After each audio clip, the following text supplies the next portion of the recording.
दोस्तों, दुनिया भर में पैरानॉर्मल पावर से जुड़े किस्से तो हमने बहुत सुने हैं। पारलौकिक जगत की ताकतों ने हमेशा इंसानी जिंदगी पर अपने दुष्परिणाम दिखाए हैं। इविल स्पिरिट्स कई बार किसी इंसान को पसेस करती है, लेकिन ये स्पिरिट्स कुछ हालातों में डॉल्स जैसी दूसरी नॉन लिविंग थिंग्स में भी आ सकती है। ऐसा ही कुछ एनाबेल डॉल के साथ कंजूरिंग मूवी में दिखाया गया है, जिसके बाद लोगों ने ये माना कि डॉल्स में भी एविल स्पिरिट्स आ सकती है। आज के एपिसोड में हम कुछ ऐसी ही भूतिया डॉल्स के बारे में जानेंगे। Number 1, Robert. 25 अगस्त 1900 में रॉबर्ट ओटोमान का जन्म एक रिच फैमिली में हुआ। बचपन से ही रॉबर्ट को ये पसंद नहीं था कि लोग उसे रॉबर्ट नाम से बुलाए। उसका निकनेम जिन था और उसे ये ज्यादा पसंद था। जिन के माता पिता बिजनेसमैन थे, इसलिए वो काम की वजह से हमेशा घर से दूर रहते थे।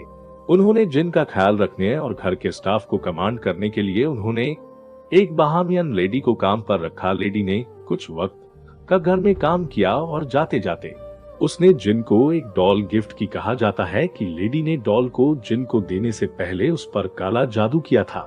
डॉल मिलते ही जिन उस पर मोहित हो गया। उसने डॉल का नाम भी रॉबर्ट रखा और घंटों उसके साथ समय बिताने लगा। जिन के पेरेंट्स जब घर आते तो उन्हें सामान बिखरा हुआ दिखता। जिन से पूछने पर वो कहता कि ये सब रॉबर्ट ने किया है।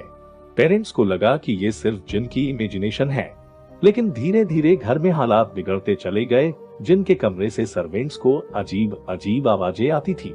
एक रात जिन के कमरे से चीखने की आवाजें आने लगी। पेरेंट्स ने जाकर देखा तो कमरे का दरवाजा बंद था, लेकिन उन्हें कमरे से एक अजीब सी हंसी सुनाई दी। दरवाजा खुलने पर उन्होंने देखा कि कमरे में सारा सामान बिखरा हुआ है।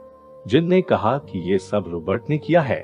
धीरे धीरे घर में सुपरनैचुरल एक्टिविटीज बढ़ने लगी। सभी सर्वेंट्स को घर में एक अजीब सा डर लगा रहता।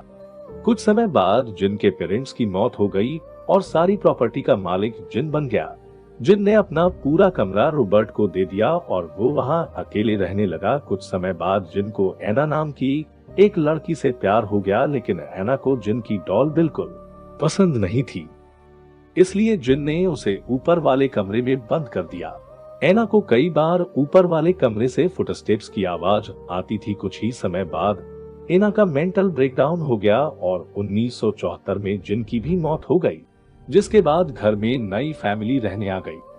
उस फैमिली को जल्द ही ये पता चल गया कि रॉबर्ट एक श्रापित डॉल है और उन्होंने तुरंत ही उसे म्यूजियम में डोनेट कर दिया।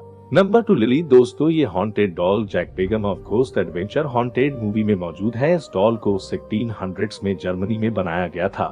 कहा जाता है इस डॉल को ऑकल्ट प्रैक्टिसेज और डार्क रिचुअल्स में इन्वॉल्व किया गया था। इस डॉल को एलिजाबेथ बैथरी की तरह मिमिक करने के लिए बनाया था। एलिजाबेथ बैथरी 15वीं सेंचुरी की सीरियल किलर थी। कहा जाता है वो अपने कैसल में लड़कियों को टॉर्चर करके उनकी जान ले लेती थी और बाद में वो उनके खून से नहाती थी ताकि वो हमेशा जवान रहे।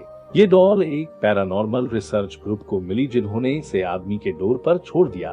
उस आदमी ने डॉल को उठाया और देखा कि उसके साथ एक नोट भी है जिसमें लिखा है कि इस डॉल को बच्चों से दूर रखे। उस आदमी ने डॉल को अपने घर पर रख लिया, जिसके बाद उसके घर के लाइट्स कई बार फ्लिकर होने लगती थी। उसे डॉल के पास से एक अजीब सी स्मेल आती थी। उसने बताया कि इस डॉल का फेवरेट कलर रेड है और उसे सिर्फ इतना ही पता था।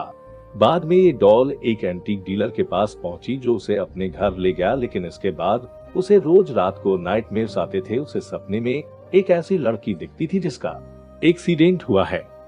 बाद में उसने डॉल को अपनी शॉप पर बेचने के लिए रख दिया, जहां पर एक लड़की ने उससे 3 घंटे बात की और बताया कि ये डॉल श्रापित है। इसमें एक ऐसी लड़की की आत्मा है जिसके साथ एक्सट्रीम वायलेंस किया गया है। Number 3, Charlie. ईयर 1963 में ओल्ड विक्टोरियन होम को परचेज करने के बाद फैमिली को घर के स्टोर रूम में एक डॉल मिली जिसका नाम चार्ली था। इस डॉल को पुराने न्यूज़पेपर्स के साथ रखा गया था। डॉल को फैमिली ने अपनी एंटीक डॉल कलेक्शन में शामिल कर लिया। कुछ दिनों तक तो सब कुछ नॉर्मल रहा, लेकिन कुछ दिनों बाद घर वालों ने देखा कि चार्ली बाकी डॉल्स के साथ अपनी जगह बदल लेता है। हाँ, तो तब हुई जब एक रात घर की सबसे छोटी बेटी चिल्लाई और उसके शरीर पर खरोंचे पाई गई। उन लोगों का मानना था कि ये सब चार्ली ने किया है। इन सब के बाद उन लोगों ने चार्ली को वापस स्टोर रूम में रख दिया। और धीरे धीरे चीजें सामान्य हो गई।